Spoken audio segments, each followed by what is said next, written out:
माझ्या मते खरेदीदाराची निष्काळजी वृत्ती स्पष्ट आहे. ते आता सह हिस्सेदारांवर दोषारोप करत आहेत. त्यामुळे त्यांची याचिका रद्द करावी. नमस्कार मित्रांनो, कोर्ट कचेरी यूट्यूब चॅनलमध्ये आपले स्वागत आहे.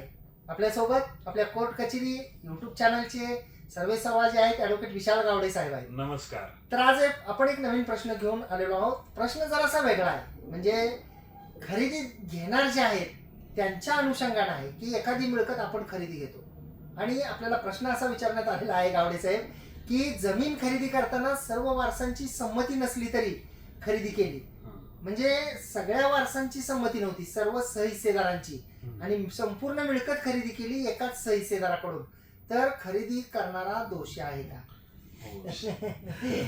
100% खरेदी करणाराच दोषी आहे साहेब. कसं काय? म्हणजे का की जर एखादी मिळकत आपण खरेदी घेत असेल तर त्याचे असणारे सातबारा उतारा, त्यावरील नाव, वारस किंवा त्यांचे असणारे हक्क, आणि म्हणजे आता एखादा वारस माहित आहे किंवा त्याचे भाव, असं म्हणजे प्रत्येक गोष्ट, प्रत्येक वारसाला किती हक्क आहे आणि कोणता वारस आपल्याला खरेदी करून देत आहे आणि कोणत्या वारसाची आपण संमती घेतली पाहिजे आणि त्याला किती हक्क, हा त्याच्या हिश्श्याला किती आहे, हो, जो व्यक्ती आपल्याला खरेदी देतोय त्याचा त्या मिळकतीमध्ये हिस्सा किती आहे हे सुद्धा पाहणं गरजेचं आहे. आता आपल्याकडे जे आहे पूर्वापार आपण पाहतो की मिळकत वडिलांच्या नावाने असते, मिळकत वडिलार्जित असते, परंतु आपल्याला हिंदूंच्या बाबतीमध्ये आपण पाहिलं तर बाय बर्थ राईट्स आहेत. मुलांना आणि मुलींना वडिलार्जित मिळकतीमध्ये वडिलांच्या बरोबर जन्मतः हक्क आहे, आणि वडील जे आहेत ते कुटुंबाचा कर्ता असतात. ऑफकोर्स की कुटुंबाच्या कर्त्याला मिळकत विक्री करण्याचे अधिकार आहेत, परंतु त्याचे काही बंधन आहेत, लिमिटेशन्स आहेत. म्हणजे कुटुंबाचा कर्ता हे कोणत्याही कारणासाठी संपूर्ण मिळकत विक्री करू शकत नाही. It must be for the benefit of the joint family.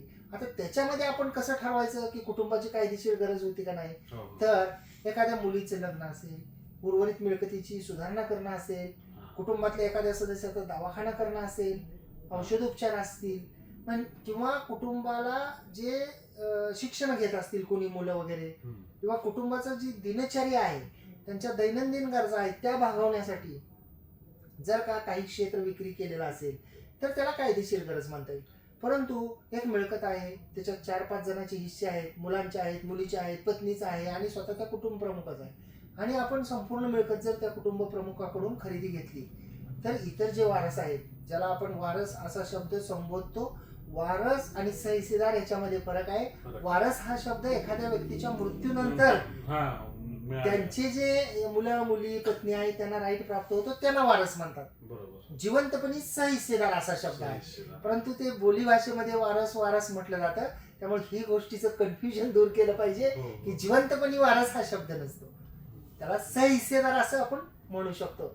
तर जिवंतपणी सहहिस्सेदार आणि मयत झाल्यानंतर वारस, तर त्यांचे त्याच्यामध्ये जेवढे हिस्से आहेत, जसं की तुम्ही आता सांगितलं की जेवढा त्यांचा हिस्सा आहे तेवढाच खरेदी घातला पाहिजे. जर आपण इतरांचे हिस्से त्यांच्याकडून खरेदी घेत असाल तर आपल्याला त्या क्षेत्राची मालकी आणि कब्जा मिळणार नाही. पण आता बायर बी अवेअर असं म्हटलेलं आहे की खरेदी घेणार आणि अलर्ट जे आहे ते राहिलं पाहिजे.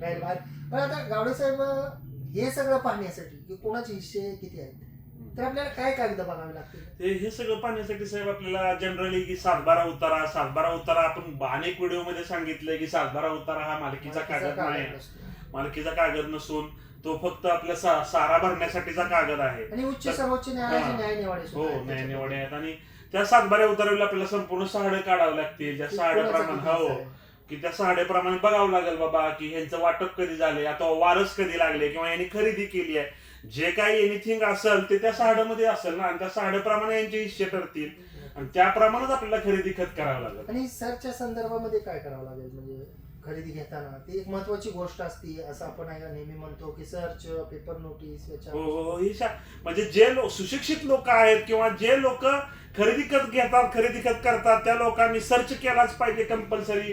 पेपर पब्लिकेशन केलं पाहिजे. पेपर पब्लिकेशन मुळे जाहीर नोटीस केल्यानंतर आपला एक हक्क राहतो की सदर प्रॉपर्टी आपण खरेदी खत केलेली आहे, ते पेपरला पब्लिश केलं होतं.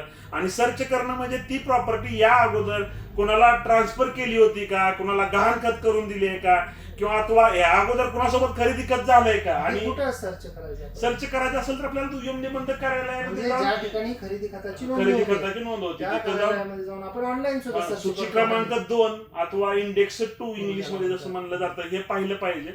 ते पाहिल्यानंतरच आपल्याला लक्षात येईल की ही प्रॉपर्टी क्लिअर आहे किंवा या प्रॉपर्टीची काय अडचण आहे, खरेदी खत दिलेलं आहे, गहाणखत दिलेलं आहे, किती मालक आहेत त्यात, किती वारस आहेत, म्हणजे सगळं जे काय दिलेलं असतं. बऱ्याच वेळा कब्जेसाठी खत असतं. प्रॉपर्टी बाबतची जी स्पष्टता आहे त्याच्या मालकी हक्काबाबतची ते आपल्याला सर्च मधून किंवा पेपर नोटीस एखाद्याला नोटरी करून दिलेली असेल, हो. कारण नोटरीची तर नोंद आता ते नोटरी अधिकारी यांच्याकडेच असते. बरोबर. परंतु आपण पेपर नोटीस दिली आणि एखाद्याने नोटरी करून घेतलेली असेल, त्यांनी पेपरची नोटीस वाचली तर तो हरकत दिली येऊन बाबा ही मिळकती बाबत मी व्यवहार केलेला आहे. आणि खरेदी विक्री करताना सर्च आणि पेपर नोटीस हे फार महत्वाच्या गोष्टी आहेत आणि प्रत्येकाने त्या केल्याच पाहिजे.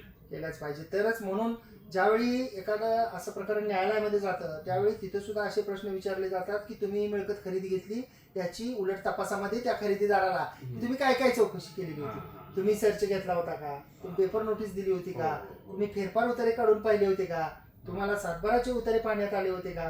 तर या गोष्टी ज्या आहेत त्या न्यायालयामध्ये सुद्धा उपयोगी पडतात. म्हणून जसं की गावडे साहेबांनी आता सांगितलं की या सर्व गोष्टी ज्या आहेत याची पूर्तता करून जे आहे ते आपण खरेदी खत केलं पाहिजे. आणि जो प्रश्न होता की खरेदी करताना जर सर्व सहिस्सेदाराची किंवा सर्व वारसाची जी आहे संमती जर घेतलेली न घेता एकाच सहिस्सेदाराकडून किंवा एकाच वारसाकडून सर्व मिळकत जर खरेदी घेतली तर खरेदी घेणारा दोषी आहे का, तर निश्चित आहे. कारण स्वतःच्या हिश्श्यापेक्षा जास्त क्षेत्राची विक्री त्यांनी ज्यांच्याकडून खरेदी घेतली त्यांच्याकडून त्यांनी केलेली असते, ज्याची मालकी कब्जा मिळू शकत नाही.